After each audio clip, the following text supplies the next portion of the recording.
Want to know how to block or unblock someone on TikTok? In this quick TikTok tutorial, I'll show you the fastest way to block users, unblock accounts, and manage your TikTok privacy settings step by step. First, open the TikTok app and go to the profile of the person you want to block. You can search for their username or simply tap their profile picture from a video. Once you're on their profile, tap the share icon or the arrow icon in the top right corner. A menu will appear on your screen. Now, scroll a little and tap on Block. TikTok will ask you to confirm the action. Just tap Block again, and that account will immediately be blocked. After blocking someone, they won't be able to interact with your profile or videos, and you also won't see their content on your TikTok feed. Now, if you want to unblock someone on TikTok, there are two easy methods.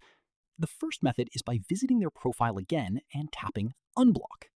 And the second method is through TikTok privacy settings. To do that, tap on your profile icon in the bottom right corner. Then tap the three-line menu in the top right corner and open Settings and Privacy.